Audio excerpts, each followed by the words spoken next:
there, and thanks for tuning into Duck Bricks. I'm Chris, aka the Brick Archivist, and I'm coming to you today with another LEGO haul video.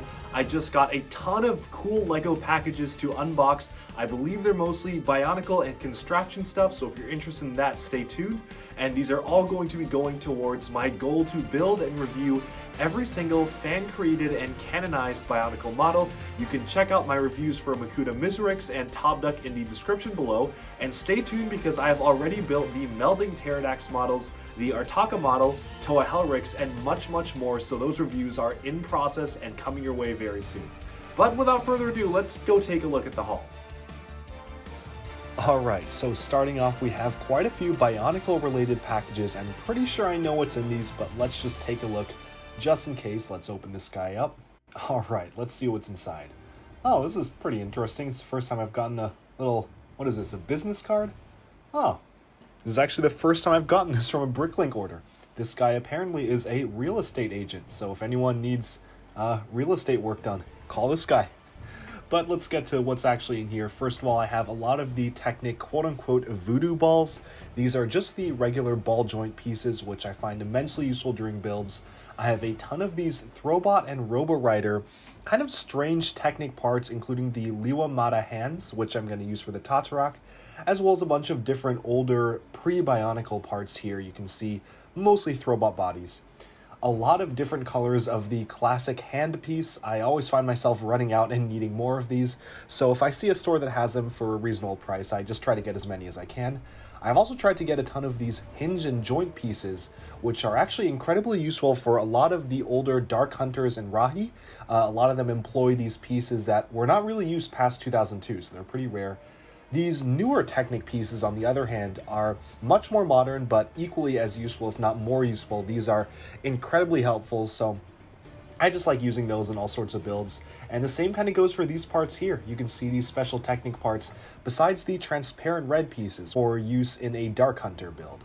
Now this is what I really needed. I believe this is over 100 of the voodoo ball joints, but with a cross axle running through. Again, incredibly useful. Almost every Bionicle build uses those, so that's why I got those. Very nice to have. But let's set these aside and take a look at the next box. Alright, so opening this guy up, it looks like it's yet another Bricklink parts order. Let's see what's inside. The first thing I see is the Tahu sword right there. That's actually very perfect timing because I was building the Dark Hunter that uses those as elbows, and so I actually have him up here with me, so I will set that aside to throw on him right now. But let's see what else is in here. First of all, we have a bag that's actually wrapped in the original LEGO packaging material, full of pretty much miscellaneous parts.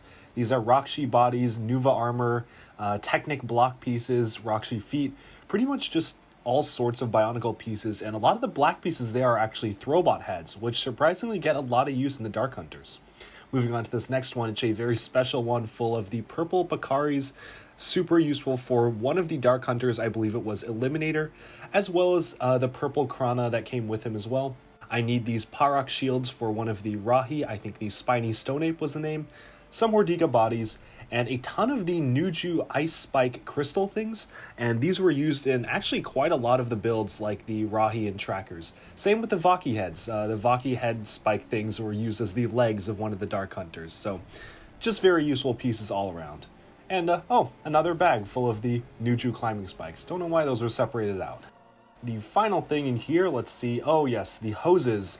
Now actually these are, for some reason, not very prevalent in my collection. I had a hard time finding these hoses for a lot of the builds, and a ton of builds use them, so I tried to get hoses when I could. I don't know why I'm so scarce of those. Maybe I just haven't sorted my pieces properly, but that's about it for this bag. Let's move on to the seemingly last Bionicle package. Alright, oh, it looks like a bag seems to have ripped in here because, oh yep, there's a big hole in this bag. That's too bad. Doesn't look like anything fell out though, so let's just try to pour this out neatly on the table and see what we got here. Alright, so from what I can see here, even more of the standard Bionicle hands. I think this is, what was it, 126 of the black Bionicle hands, which you can see right here, the old version of hands, so the ones that you can actually fit axles in between, which are very helpful to build, and a lot of builds do actually use that technique. And there's a few Technic pieces interspersed here. I found myself running short on this specific kind of Technic piece, so I needed those, as well as the dark gray hands of the same exact type as well. So just really a lot of massive part slot kind of shifted together here, and I'll have to sort through these and probably wash them out a little bit. But as it is right now, this seems to be all the Bionicle parts that I've gotten over the course of these packages, so very excited to open these up and start building. Alright, so now that we have bagged up all these Bionicle parts in a slightly more manageable style, let's focus our attention on this big boy right here. I'm very curious to see what's inside here. I have my suspicions, but I do have quite a lot of packages coming in. Open this guy up right here. Oh, I can see immediately what this is. Yes, so if some of you may recall, if you are a follower of this channel, I recently had a Constraction Conversations episode all about Galidor, and that inspired me to buy some more Galidor sets, and I was very lucky to come across 3 sealed sets. The first one here is the Uni Set, which was basically Galidor's answer to the Bionicle parts buckets. He was put together using a lot of the unused parts from canceled sets, and just strange recolors of other characters, and it's actually sealed. You can even see him still sealed in the packaging right there, which is really interesting to me. Very excited to open this up and kind of see what a Galidor box looks like sealed. So you can see all this different things you can build with the pieces in here, and this is one of the largest Galidor sets and has some of the most parts because it really was a build your own type of creature situation. But then moving on here, we have the Gorm Deluxe figure. Now I already do have the regular Gorm figure sealed, so this one's a little less exciting, but I am trying to get all of them, or at least all the ones I can find. So there is that. The final one coming up right now is Nepal right here. This is just the basic Nepal figure. I know there is a Nepal and Schimmel figure, but I don't actually have that one yet, so this will be very nice to get, and I'm looking forward to opening this one and seeing what it's like in the packaging. And you can see kind of a look at pretty much everything I've gotten today all in one picture. But now it is time for the unboxing part of this video. Let us move all these things aside and take a look at our first set. I'm really looking forward to opening the Uni Set, so let's start off with that one, the biggest one first, and see what's inside. This is of course a sealed set, so I'll have to be very careful while opening this box. And what's really interesting to me is that there are slits on the side of the packaging for the punch hole things, but they've also put tape over it. So I don't know if that's a packaging error. I'm just gonna try to cut the tape and see what happens. Usually that's very strange for a Lego set to have tape over the punch hole things, and I almost suspect that that was placed on over it, but no, this is cutting just fine, and yeah, apparently that was totally good. So kind of an interesting packaging solution. Almost feels a little last minute in terms of packaging design to me, which I do think the set is kind of what this represents, is a bit of a last minute thrown together set. Alright, so it looks like there's 2 separate compartments here, which do make sense. You gotta have the piece that's showing off the pieces themselves that are in the set. Clearly Lego was proud of the molds that they made for these, and this is really strange that these parts just kind of came in this bag. It almost reminds me of some of the more recent, more dodgy promos that we've been getting as GWPs that almost seem thrown together. Of course, this is not the typical Lego bag that's used for packaging, so that's very strange. We of course have, oh look at this, it's a 2002 catalog where they're really pushing Galidor here. Galidor is very much present on the cover. I don't know if this was a catalog that was specific to the Galidor line of sets, but you can kind of see here, I'll flip through this very quickly. Of course, you got these sports sets, Harry Potter. Well, where's Bionicle at? Well, okay, you got Star Wars. All right, you got to have that first. Put Island first before Bionicle? Okay. Alpha Team. All right, Racers. Where's Bionicle? Even the studio stuff. Ah, here we are, Bionicle. Oh, wow, it looks like Lego really underestimated the popularity of the Borok. Look how they're just kind of crammed together off to the side there, and they're just showcasing the 2001 sets. Yeah, I bet Lego didn't realize just how popular those ones would be over the Galidor stuff. But anyways, moving on from the catalog, we have a character poster. Like all of the Galidor sets have this size of poster in them. The back is always the same, but the front actually does showcase a unique aspect of the character. You can see him emerging through the portal and some different build options, but the back is just a standard poster that you get in every single set. So this is interesting, but nice to have. I might put these all together and up on the wall at some point. But now let's look at the parts themselves. Enough with the pamphlets and booklets that come here. The first thing you'll notice that this does not actually come with an instruction manual. So the way that you build this is just by looking at, I guess, the picture on the back or front of the box or the picture on the pamphlet and just figuring out where the limbs go yourself. It's not a big deal because obviously it's not a hard build. There's only just very few pieces in the set, but it is kind of interesting to note. The other interesting thing is that this is rated as a 4+ set, which it seems that the Galidor sets all were rated as 4+, which is kind of interesting because nowadays this would be kind of categorized in the juniors kind of line of sets, or the 4+/juniors type stuff. So it's almost interesting how these are almost like Duplo Bionicles in some way. But before we build Uni, let's take a look at the next figure up. We've got Gorm. This is the deluxe version of Gorm, and this is immediately what stands out to me is that this packaging is really hard to open, and I'm having some trouble figuring out how to open this packaging. So excuse me for 1 second while I mess with this.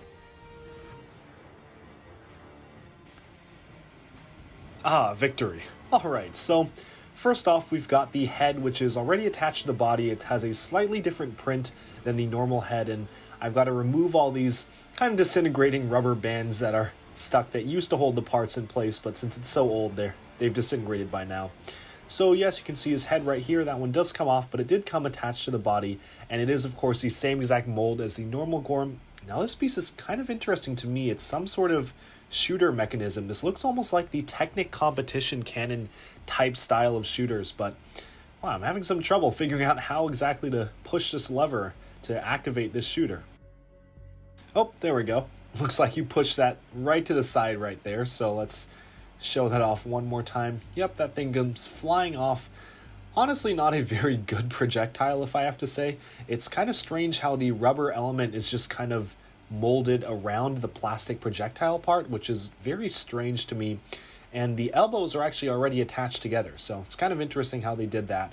But let's put it together just like it is on the box. It looks like kind of stylized out on the box, which is kind of interesting. That's not what it looks like. And speaking of these pieces, it's kind of unfortunate how the rubber seems to have almost kind of disintegrated and aged poorly. Despite this being a sealed set, you can see how badly the rubber has aged over time. And most rubber pieces don't really do that with Lego, so I don't know exactly what type of rubber that they used to make this, but it wasn't necessarily a hardy one.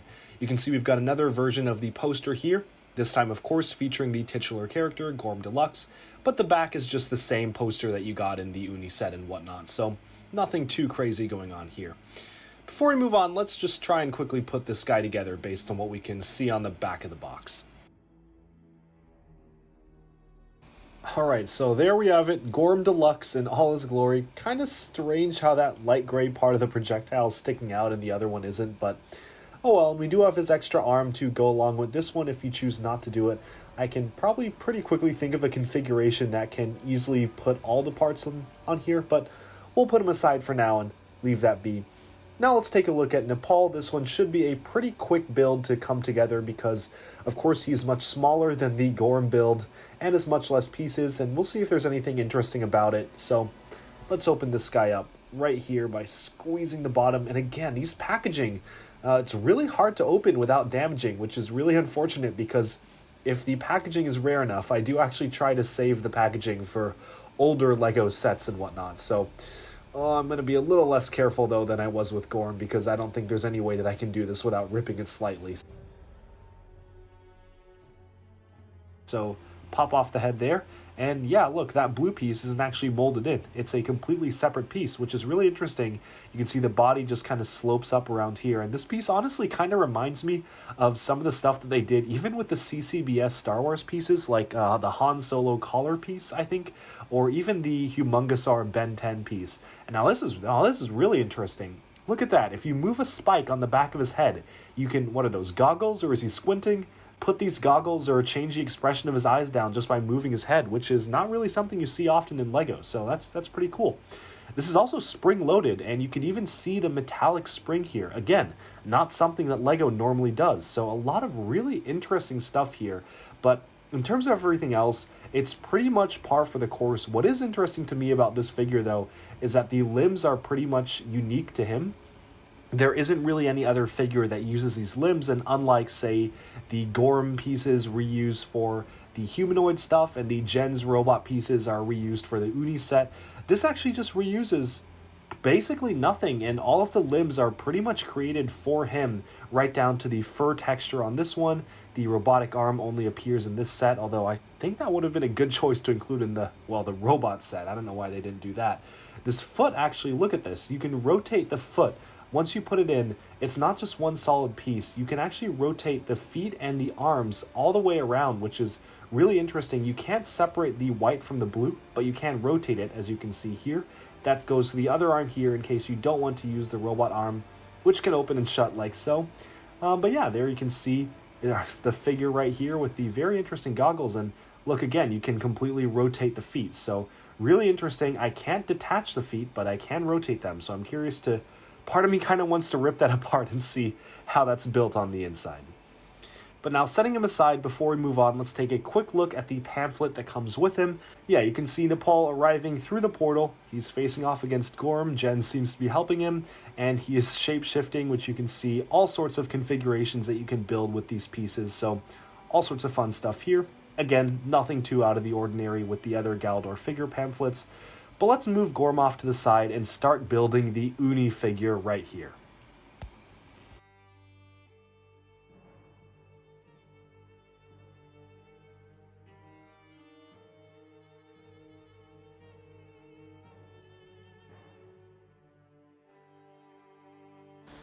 Alright, so you can see the Uni Parts Pack in all its glory right here. A very interesting looking build, and I almost kind of want to use that body for something else, like a motorcycle. You can see a ton of interesting parts here, especially this one looks really useful, even outside of Galidor builds. Of course, you have the upper arms, a red Gorm head, which is, again, a very strange recolor. I don't know why they chose that to include, but it is nice to get that. Almost feels like a mask recolor, but for Galidor. And there he is. That's pretty much everything you can see here. So let's get all these organized and present them all in one package together. So you might be wondering what I did with all of the extra pieces, and well, the good thing about Galidor is that you can pretty much just use them in whatever configuration that you wish, and you don't have to just keep the extra pieces aside. So for Gorm here, you can see I'm using his regular arms, but I've kind of given him a stinger tail on the back. This is actually the projectile launcher on the back here, and of course the two kind of projectile shield pieces, which do act as pretty good fins on his back, although the different orientation of the projectile piece, you can see this one's horizontal, this one's vertical. That's kind of bugging me a little bit, but not nearly as much as having this piece be the other spike on his back. So I'll take that for now. Let's see if we can get him stood up again. And if not, we'll just set him just down here. For Nepal, you can see right here, I've just included the arm on his back. He comes with a very handy back socket, so I just threw the robotic arm kind of as an arm attachment on the back, and you can see him in all his glory right here with all of the pieces attached. He can rotate his hands individually as well as his elbows, although it's a shame that you can't actually bend these elbows out, so they're actually always fixed at a 90-degree angle, which isn't great. But then close up, in case you wanted to see, this is what the goggles look like, going down over his eyes like so. And this is what the back of his head looks like. It's just this whole white piece that goes back and forth, which is so interesting to me. Again, you can see that his feet rotate here like this, so you can actually just completely rotate that around, which is actually very helpful for posing. And this is a rubber piece that just goes over the front and can be posed as well. For the Uni, I just had to figure out where to put all the extra pieces, and one thing that actually really worked out was just giving him an extra pair of legs on the back.